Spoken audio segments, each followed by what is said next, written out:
Now we come to chapter 8. Patali Gamya Vaga, the Patali village, chapter on the Patali village. 8.1 Patama Parinibbana Sutta. Thus have I heard. At one time the Lord was staying near Savatthi in the Jeta wood at Anathapindika's monastery. On that occasion the Lord was instructing, rousing, inspiring and gladdening the monks with the Dhamma talk connected with Nibbana. And those monks, being receptive and attentive and concentrating the whole mind, were intent on listening to Dhamma. Then on realizing its significance, the Lord uttered on that occasion this inspired utterance. There is, monks, that base where there is no earth, no water, no fire, no air, no base consisting of the infinity of space, no base consisting of the infinity of consciousness, no base consisting of nothingness, no base consisting of neither perception nor non-perception, neither this world nor another world nor both, neither sun nor moon. Here, monks, I say there is no coming, no going, no staying, no deceasing, no uprising, not fixed, not movable. It has no support. Just this is the end of suffering. So here the Buddha is talking about the state of cessation of perception and feeling, which is also the cessation of consciousness. When the normal six consciousness stops, there is no, the four elements, earth, water, fire, air or wind, signifies the physical world. So the physical world has disappeared. And also there is no sun and moon there. And although there is no sun and moon, yet it is bright. But there is no objects there also. And when there is no objects, there is no self also. So when a person enters this state of cessation of perception and feeling, when he comes out of it, he automatically becomes an arahant. 8.2 Dutiya Parinibbana Sutta. Thus have I heard. At one time the Lord was staying near Savatthi in the Jeta wood at Anathapindika's monastery. On that occasion the Lord was instructing the monks with the Dhamma talk connected with Nibbana, and those monks were intent on listening to Dhamma. Then on realizing its significance, the Lord uttered on that occasion this inspired utterance. The uninclined is hard to see. The truth is not easy to see. Craving is penetrated by one who knows. For one who sees, there is nothing. This word, uninclined, anattang, from the word natta, it means inclined, and meaning craving. So when there's uninclined, there's no craving, it's nibbana, it's hard to see. 8.3 Tatya Parinibbana Sutta. Thus have I heard.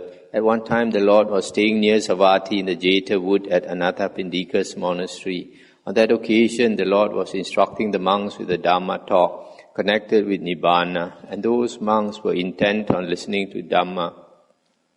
Then on realizing its significance, the Lord uttered on that occasion this inspired utterance. There is, monks, I'll use some other translation. There is, monks, an unborn, unbecome, and uncreated, and unconditioned. If, monks, there were not the unborn, the unbecome, the uncreated, the unconditioned, no escape would be discerned from what is born, from what is become, from what is created, from what is conditioned. But since there is an unborn, an unbecome, uncreated, unconditioned, therefore an escape is discerned, is seen from what is born, from what is become, what is created, what is conditioned. This is a very interesting sutta. And here, because the world is something that is born, our earth came into being, and one day it will be destroyed. So the world has been born, the world has become, everything in the world was created and is conditioned. But the Buddha says there is a state where there is no birth, there is no becoming, there is no creation, there is no condition. This is the state of Nibbana, of Parinibbana. So We talk about God, this is God. Many years ago, he wanted every religion to state what is their God. So this was the explanation given by the senior Buddhist monk, that we have this. This is our aim, to be one with God, to be one with the unborn, the unbecome, the uncreated, unconditioned. Because even like in Taoism and in Islam, they say God cannot be described. But everybody knows God is unborn. God is uncreated. So they can accept this explanation. Although we don't pray to a figure that we think is God. But this is our concept of God. This is what we aim for. 8.4 Chatutta Parinibbana Sutta. Thus have I heard. At one time, the Lord was staying near Savatthi in the Jeta wood at Anathapindika's monastery. On that occasion, the Lord was instructing the monks with the Dhamma talk connected with Nibbana, and those monks were intent on listening to Dhamma. Then, on realizing its significance, the Lord uttered on that occasion this inspired utterance: For the supported, there is instability. For the unsupported, there is no instability. When there is no instability, there is serenity. When there is serenity, there is no inclination. When there is no inclination, there is no coming and going. When there is no coming and going, there is no disease and uprising of birth. When there is no disease and uprising of birth, there is neither here nor beyond nor in between the two. Just this is the end of suffering. Here refers to this world, beyond is another world. For the supported means for the condition. Everything in the world is supported by conditions. And because it is supported by conditions, it is unstable. When you remove the conditions, then there is no support for it. 8.5 Chunda Sutta. Thus have I heard. At one time the Lord, while walking on tour among the Malas together with a large sangha of monks, arrived at Pava. And the Lord stayed at Pava in the mango grove of Chunda the smith. Now Chunda the smith heard. It is said that the Lord, while walking on tour among the Malas together with a large sangha of monks, has arrived at Pava and is staying at Pava in my mango grove. Then Chunda the smith approached the Lord, prostrated himself and sat down to one side. And the Lord instructed, roused, inspired and gladdened him with a talk on Dhamma. Then Chunda the smith, being instructed, roused, inspired and gladdened by the Lord's talk on Dhamma, said to the Lord, Please consent, revered Sir, to my providing a meal tomorrow for the Lord together with the Sangha of monks. The Lord consented by remaining silent. Then, on seeing that the Lord had consented, Chunda the smith rose from his seat, prostrated himself before the Lord, and keeping his right side towards him, went away. When the night had ended, Chunda the smith prepared in his own dwelling choice, solid and soft food, including a quantity of sukara madava, and announced to the Lord the time for the meal, saying, It is time, revered Sir, the meal is ready. Stop here for a moment. This sukara madava is supposed to be pork, but some people like the Mahayanis, they don't accept that the Buddha ate meat, so they say that it is mushroom. Then the Lord, putting on his robe in the forenoon, and taking his bowl and outer cloak, together with the Sangha of monks, went to the dwelling of Chunda the smith. On arriving, he sat down on the seat prepared for him, and said to Chunda the smith, Serve me, Chunda, with that sukara madava you have prepared, and serve the Sangha of monks with the other food. Very well, revered Sir, said Chunda the smith, and he served the Lord with the sukara madava, and the Sangha of monks with the other prepared food. Then the Lord said to Chunda the smith, Bury in a pit what is left over of the sukara madava, Chunda, for I do not see in this world with its devas, maras and brahmas, among humankind with its recluses and brahmins, its princes and ordinary people, anyone here who could eat and fully digest it other than the Tathagata. Very well, revered sir, Chunda the smith replied, and he buried what was left over of the Sukara Madhava in a pit. Then he returned to the Lord, prostrated himself and sat down to one side. As he sat there, the Lord instructed, roused, inspired and gladdened him with a talk on Dhamma. Then he rose from his seat and departed. Stop here for a moment. You see, this man, he has a lot of faith in the Buddha. So when the Buddha told him to bury the rest of the meat in a hole, he did exactly what the Buddha asked, without asking why and without doing something else. Then after the Lord had eaten the food of Chunda the smith, a severe sickness arose in him, dysentery accompanied by the passing of blood, and dire and deadly pains. These pains the Lord endured, mindful and clearly comprehending, without complaint. Then the Lord said to the Venerable Ananda, "Come, Ananda, we will go to Kusinara." On eating the smith Chunda's food, so I heard, the wise one felt a sickness, dire as to end in death. When he ate the Sukara Madhava, a dire sickness arose in the teacher. Then being purged of it, the Lord announced, "I will go to the city of Kusinara." Then the Lord stepped off the road, went up to the foot of a tree and said to the Venerable Ananda, "Come, Ananda, fold my robe in four and prepare a seat. I am tired and wish to sit down." "Yes, revered sir," the Venerable Ananda replied to the Lord, and folding the robe in four, he prepared, that means 4 layers, he prepared a seat and the Lord sat down. Sitting there, the Lord addressed the Venerable Ananda, "Come, Ananda, fetch me some water. I am thirsty, Ananda, and wish to drink." Thereupon the Venerable Ananda said to the Lord, "Just now, revered sir, as many as 500 wagons have crossed over, and the shallow water stirred up by the wheels flows muddied. But there is the river Khuddaka close by, with clear, pleasant, cool, pure water, easily approachable and delightfully situated. Here the Lord can drink the water and refresh his body." So they had come to a stream, and the Buddha asked him to get some water for the stream. But these 500 horses had just passed by, and so the water was dirty.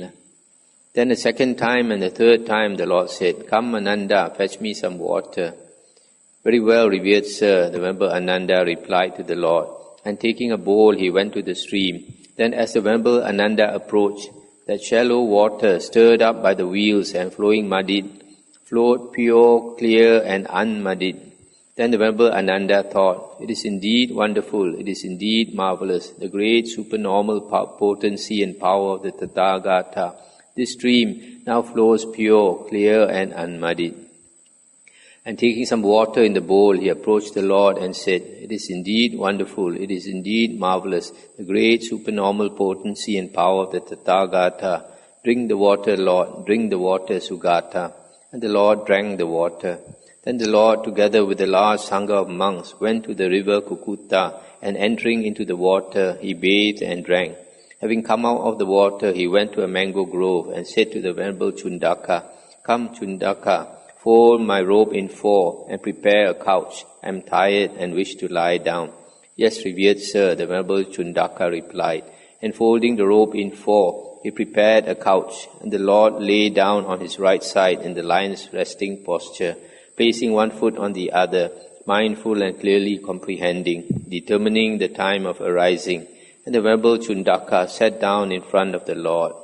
The Buddha came to the Khuddaka river with pure, pleasant, clear waters. The teacher immersed his weary frame, the Tathagata, incomparable in the world, having bathed, drank, and come back out. The honored teacher amid the group of monks, the foremost teacher, the Lord here now, the great sage, went to the mango grove.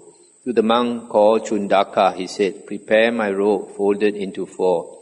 Ordered by the composed one, Chunda quickly laid out the four-folded robe. The teacher laid down his weary frame, and Chunda sat down there in front. Then the Lord said to the Venerable Ananda, "It may be, Ananda, that someone will cause remorse in Chunda the smith by saying, 'It is a loss for you, friend Chunda, it is an ill gain for you that the Tathagata attained final Nibbana after he received his last meal from you.' That remorse of Chunda the smith should be dispelled in this way. It is a gain for you, friend Chunda. It is a great gain for you that the Tathagata attained final Nibbana after he received his last meal from you. Face to face I heard it from the Lord, friend Chunda. Face to face I learnt it. These two offerings of alms food are of equal fruit, of equal result, of very much greater fruit and profit than any other offering of alms food.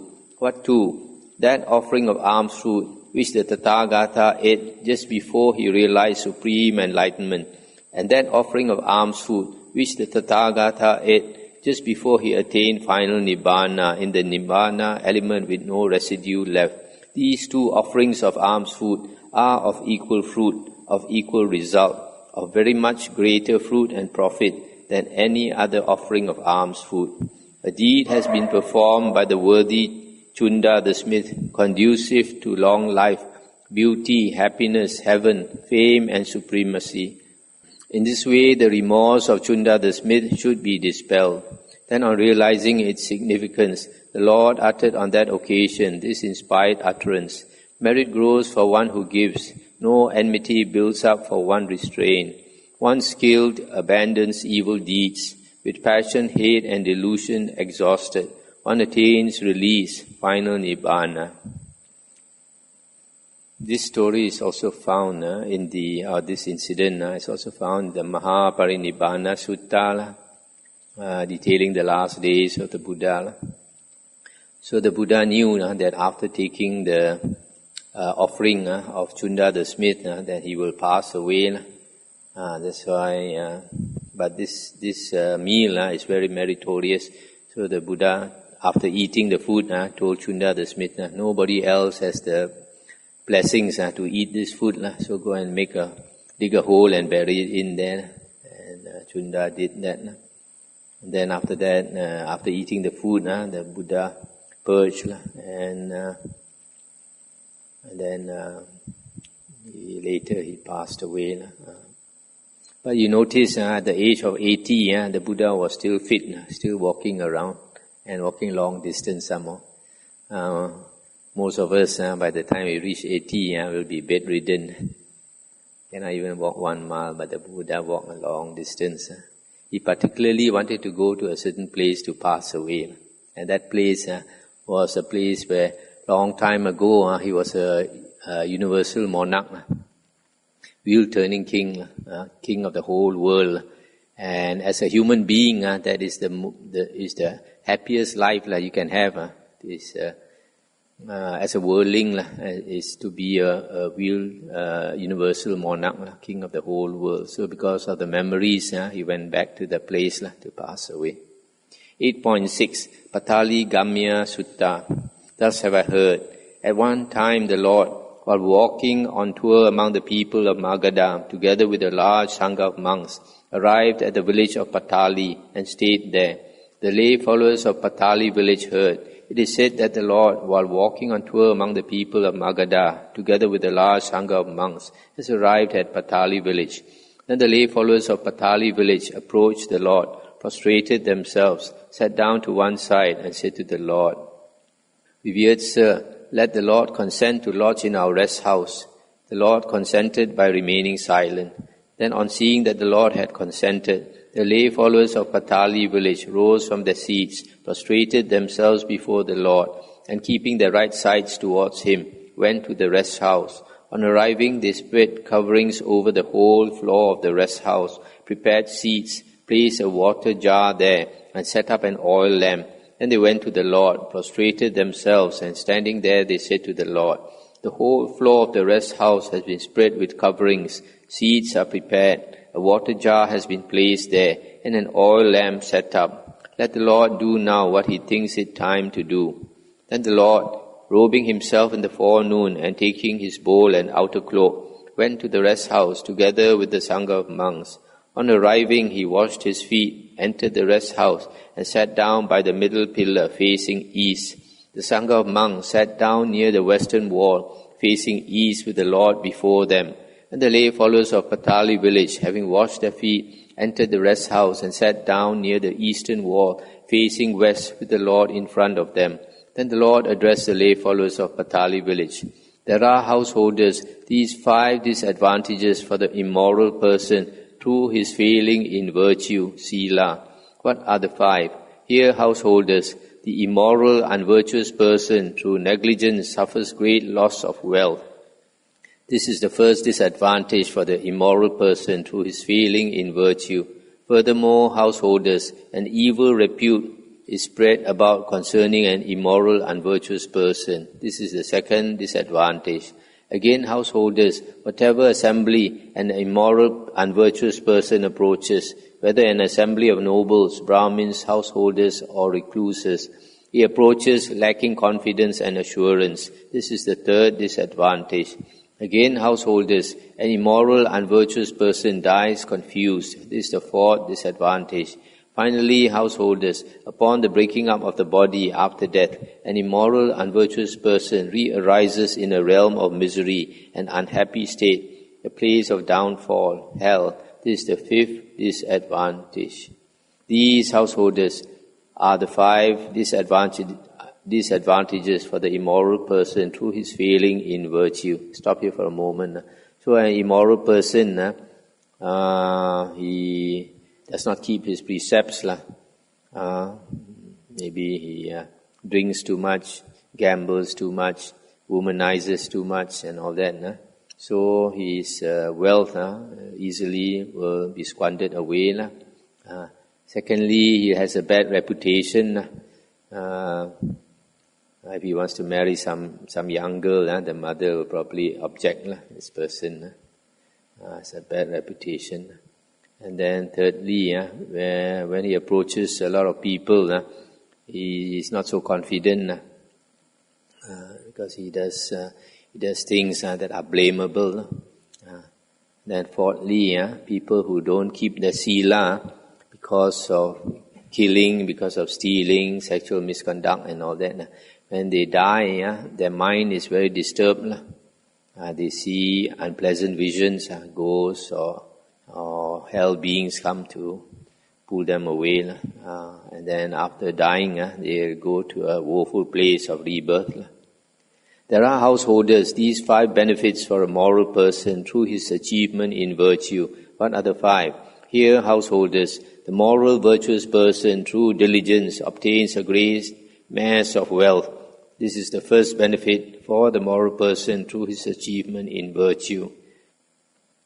Furthermore, householders, a good repute is spread about concerning a moral virtuous person. This is the second benefit. Again, householders, whatever assembly a moral virtuous person approaches, he approaches confident and assured. This is the third benefit. Again, householders, a moral virtuous person dies unconfused. This is the fourth benefit. Finally, householders, upon the breaking up of the body after death, a moral virtuous person re-arises in a happy state in a heavenly world. This is the fifth benefit. These householders are the 5 benefits for the moral person through his achievement in virtue. Then the Lord, having instructed, roused, inspired and gladdened the lay followers of Patali village with talk on Dhamma for much of the night, sent them away, saying, "The night is far spent, householders. Do now what you think it is time to do." Then the lay followers of Patali village, being pleased with and appreciative of what the Lord had said, rose from their seats, prostrated themselves before the Lord, and keeping their right sides towards Him, departed. Soon after the lay followers of Patali village had departed, the Lord retired to an empty room.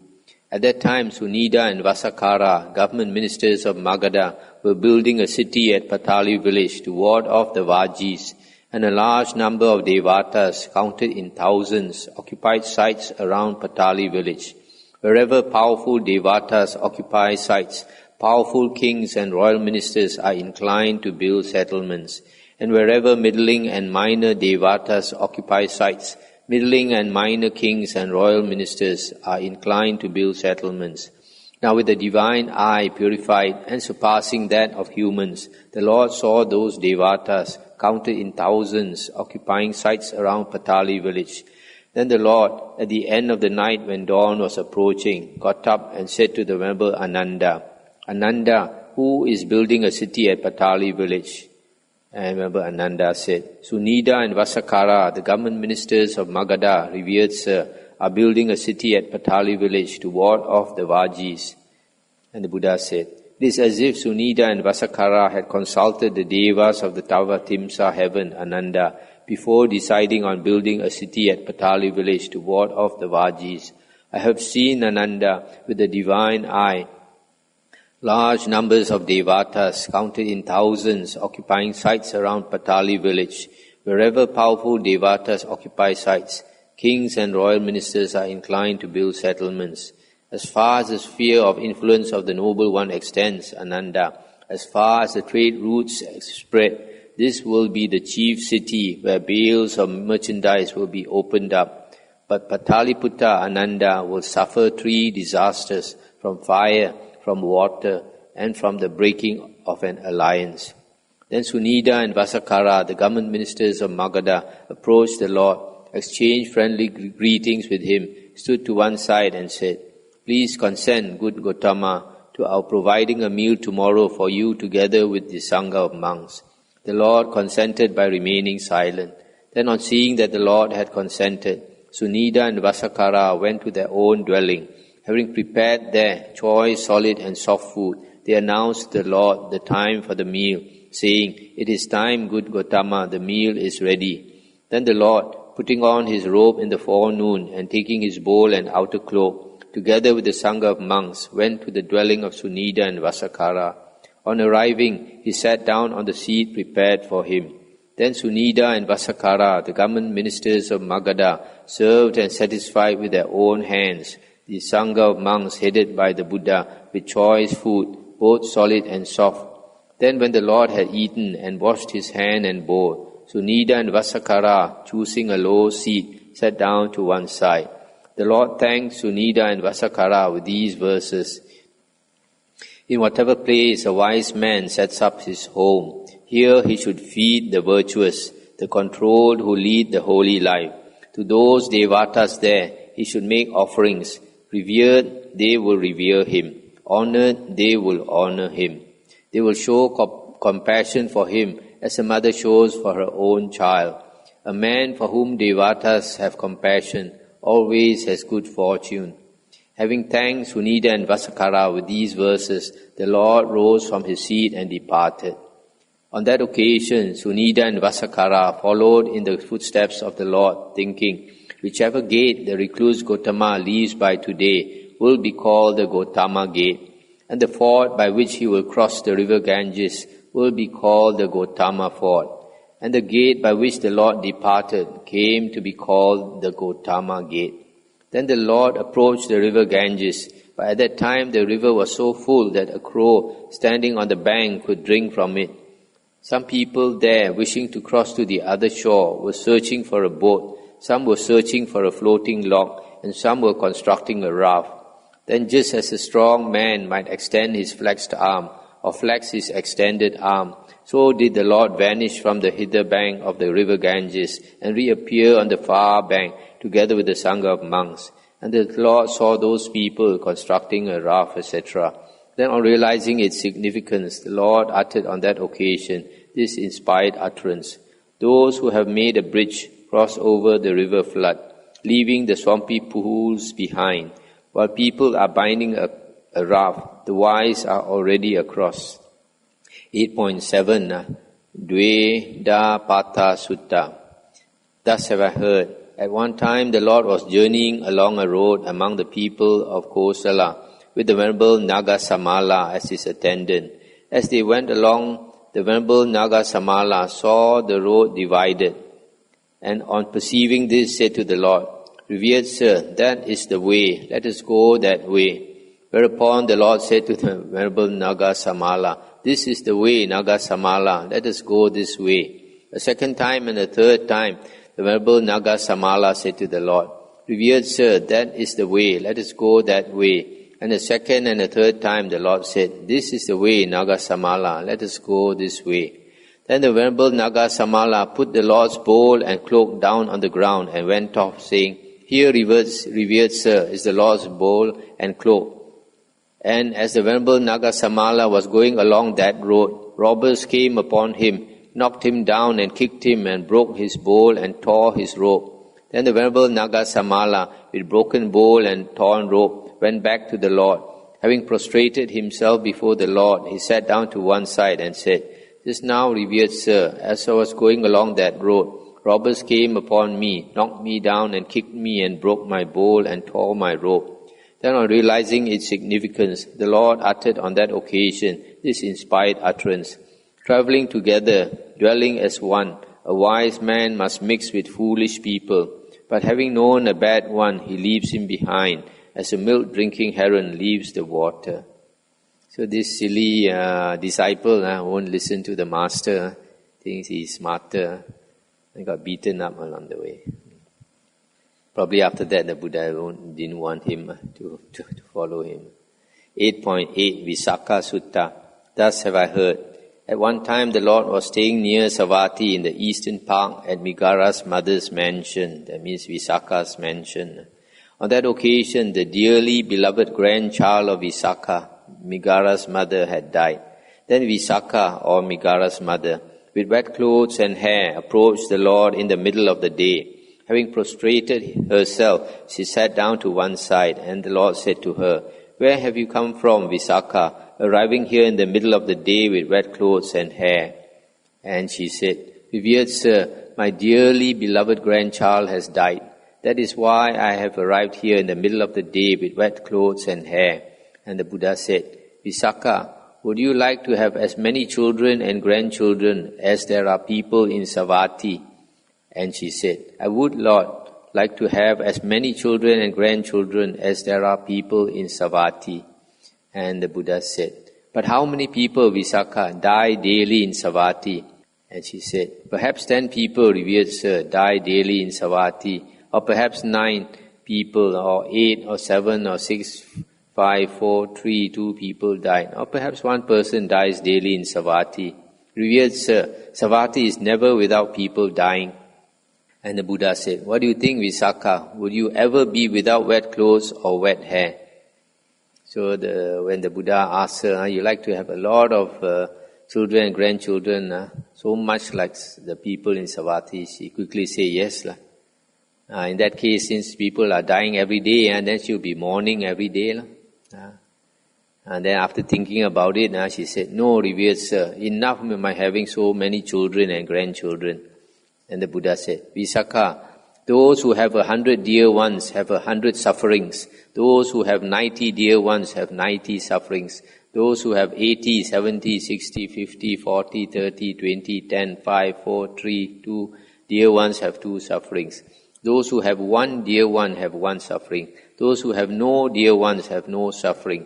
They are sorrowless, stainless, without despair, I say." Then on realizing its significance, the Lord uttered on that occasion this inspired utterance: "Whatever sorrows or lamentations there are, the various kinds of suffering in the world, it is because of something dear that these exist. Without something dear, these do not exist. So they are happy and free from sorrow, who, having nothing dear anywhere in the world, so aspiring to be sorrowless and stainless, do not hold dear anything anywhere in the world." Although a lot of people know this, but most people are like Visakha, like to have as many children and grandchildren as possible. 8.9 Patama Dabba Sutta. Thus have I heard. At one time the Lord was staying near Rajagaha in the bamboo wood at the squirrels' feeding place. Then the Venerable Dabba Malaputta approached the Lord, prostrated himself, sat down to one side and said to the Lord, "Now, Sugata, is the time for my final Nibbana." That means it's about to pass away. And the Buddha said, "Do now, Dabba, what you think it is time to do." Then the Venerable Dabba Malaputta arose from his seat, prostrated himself before the Lord, and keeping his right side towards him, rose up in the air, and in the air, while sitting cross-legged in space, he entered into the fire element, emerged and attained final Nibbana. Now, when the Venerable Dabba Malaputta entered into the fire element, emerged and attained final Nibbana, his body was burnt up and utterly consumed, so that neither ashes nor soot remained behind. Just as when ghee or oil is burnt and consumed, neither ashes nor soot remain behind. Even so it was with the Venerable Dhammavuddho who attained final Nibbana. Then on realizing its significance, the Lord uttered on that occasion this inspired utterance. The body disintegrated, perception ceased, all feelings became cool, mental activities were calmed, and consciousness came to an end. 8.10 Duttiya Dabba Sutta. Thus have I heard. At one time the Lord was staying near Savatthi in the Jeta wood at Anathapindika's monastery. There the Lord addressed the monks, saying, Monks, yes, most revered sir. Those monks responded to the Lord. The Lord said, When Dabba Malaputta rose up in the air and in the sky, while sitting cross-legged in space, entered into the fire element, emerged and attained final Nibbana. His body was burnt up and utterly consumed, so that neither ashes nor soot remained. Just as when ghee or oil is burned, so his body was burnt up and utterly consumed.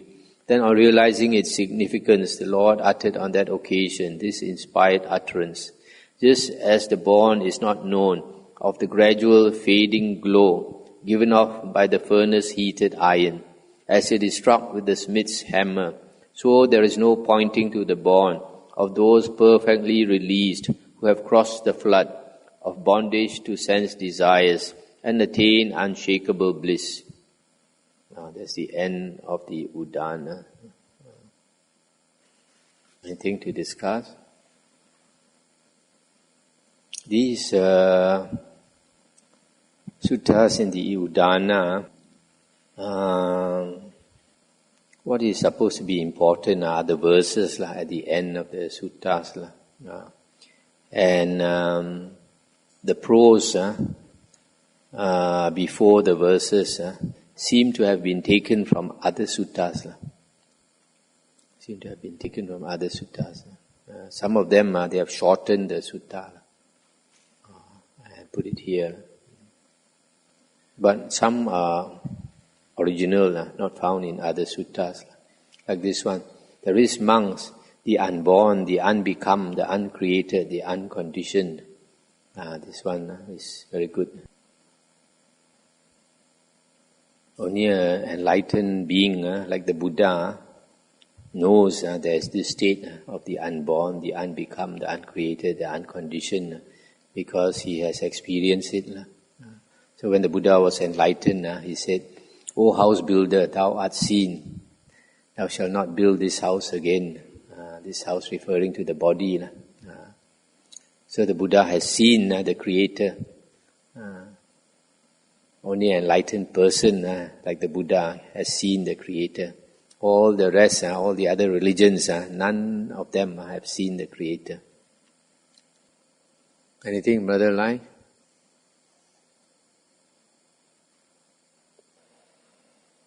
People say that Devadatta will become a Chitta Buddha after a long period of time. Did the Buddha say this?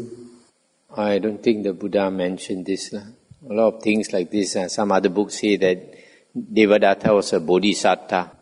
He purposely want to kill the Buddha, and now he's in hell, but he's not suffering in hell.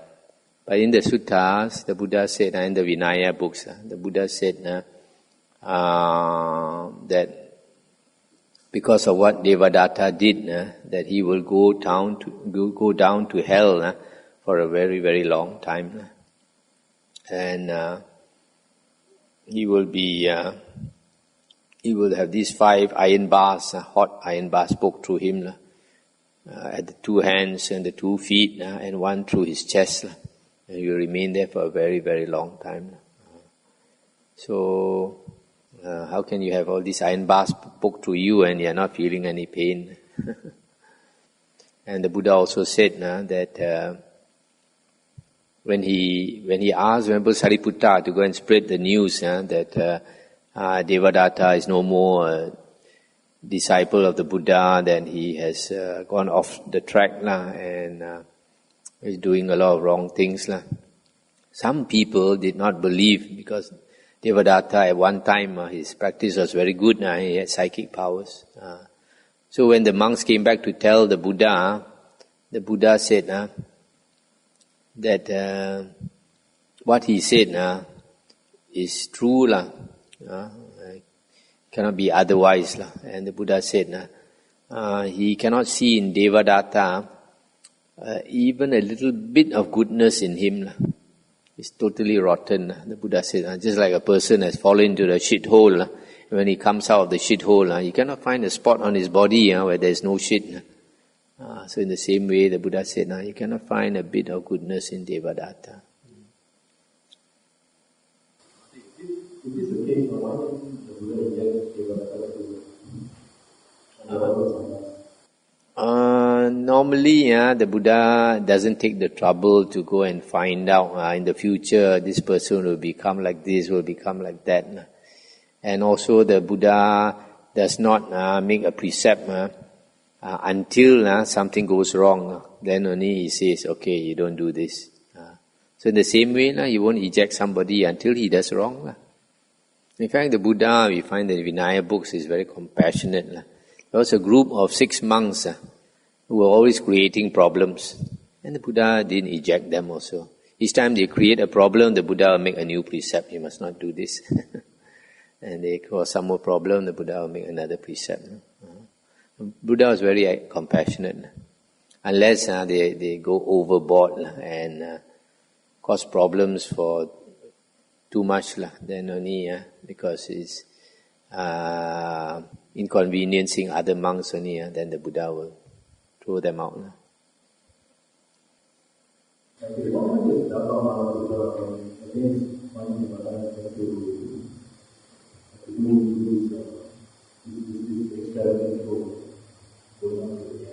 No, he wasn't doing for people to see. It was just a clean way to go, No environment is very environment friendly. No dirt to pick up for anybody.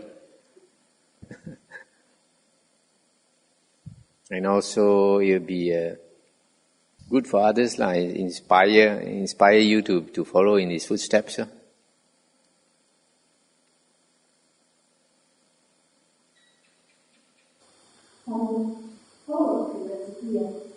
The monk's seniority is based on the number of lifetimes.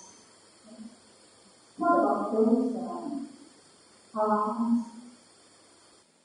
Also based on vasa. But people don't know that the arahants then how to live still on the vasa. People don't know. Yeah, why if a person is an Arya or an Arahant also, he doesn't want people to know. But there's exceptions also. Like this Venerable Sariputta and Moggallana, the Buddha purposely chose them to be his right hand and left hand disciples, even though they are not the most senior. There were other Arahants more senior than them. But the Buddha chose them because Sariputta is number 1 in wisdom, foremost in wisdom, and Moggallana is foremost in psychic power. That's the reason he chose them. Other than that, the others according to seniority. So like nowadays, a monk might be an Arya. But when he goes, when he meets another senior monk, the senior monk might be a Putujana. And still he pays respect. This is respecting the Dhamma and the Vinaya. No personal feelings.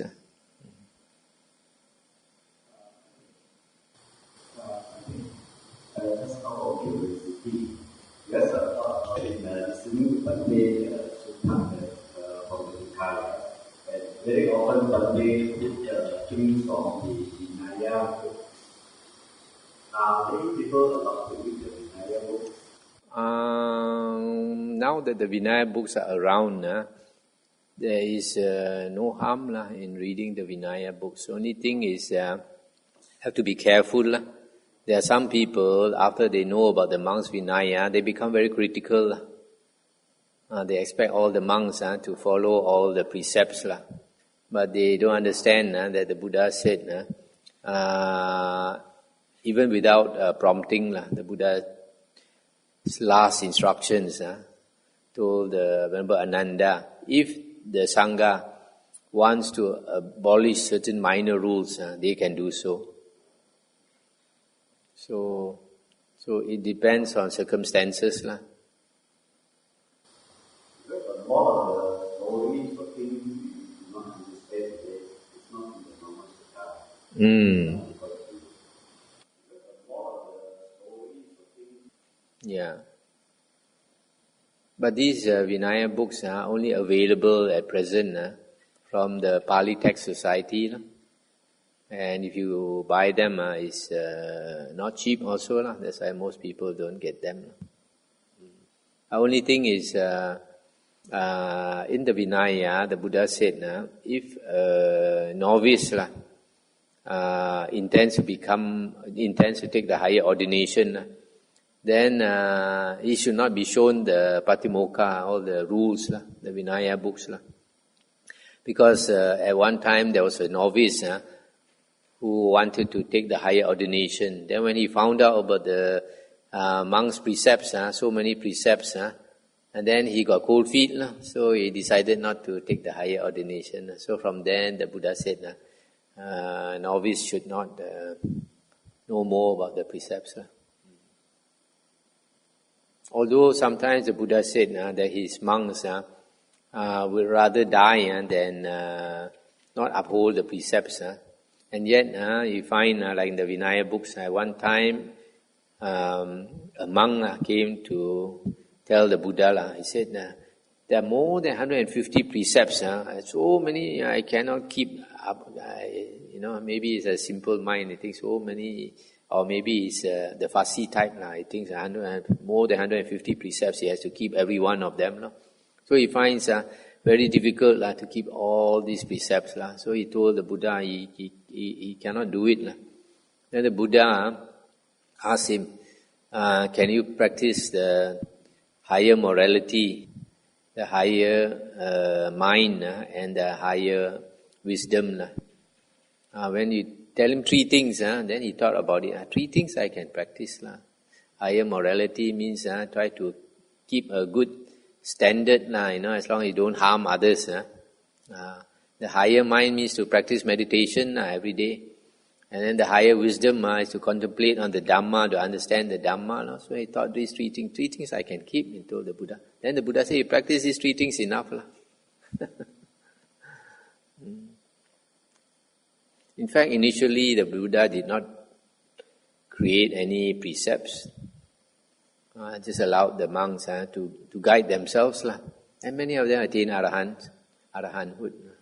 And a lot of people are not aware. In fact, in the Vinaya books, many of the precepts were created after the arahants broke those precepts.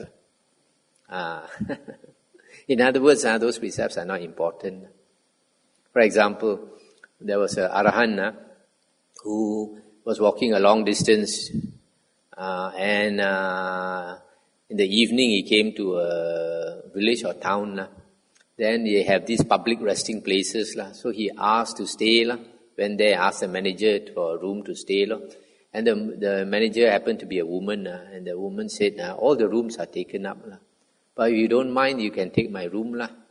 And this arahant, being very pure-minded and never thought of anything, say you can allow him to use the room, he will use. So he used the room. Then in the middle of the night, because he was very good-looking and young, the woman came to tempt him. Then after that, of course he was not moved. And the next morning he left. Then the woman apologized to him. And later when he arrived at the monastery, he told the other monks about it. And then he came to the Buddha's ears. The Buddha asked him to come in front of all the other monks and asked him, is it true? And he said, yeah, it's true. And the Buddha from there made the precept that you cannot sleep in a room with another woman. And then another one was, there was one arahant. He was staying up in the hill, quite far from the village. So he has to walk a long way, to come on arms round. Then go and pick for his food and then walk up the hill again. I experienced this when I was a young monk. I was staying at the outskirts of Balik Pulau on a high hill. I walked down and walked up. It took me 3 hours. And on an empty stomach, I feel very exhausted. So he decided, why every day go Pindabat? He's very simple. He's not fussy about his food. So when he brings back the food, he'll eat what he needs to eat. Then the rest of the rice of the food, he will keep. And then when there is a sun, he will put it in the sun so that it can last. Then tomorrow he'll eat the same food. The day after he'll eat the same food. Then maybe he only goes on alms round once in 3 days. So when the news came to the Buddha also said cannot. But there is a precept. But to us it's not important. You're not hurting anybody by eating, keeping your food. But the Buddha doesn't want the monks to keep the food. And also the Buddha wants lay people to have the opportunity to get married every day. So a lot of people don't know. A lot of these precepts actually, even if we don't uphold the precept, we don't create bad karma. Out of the 227 precepts, only about 50, if a monk breaks the precept, it creates bad karma. For example, purposely killing an ant, purposely killing a bird that's making too much noise. This happened during the Buddha's time. A monk was trying to meditate. All these birds making so much noise, he got angry. He used to be an archer, Go and make a nice bow and arrow. He shot them, and then put them on a stick to frighten away the other birds, so they don't disturb his meditation. Thank you very much, Bhante, because it's something very new. The Arahan, the precept, some of them for the Arahan. Very enlightening. Okay, shall we end here?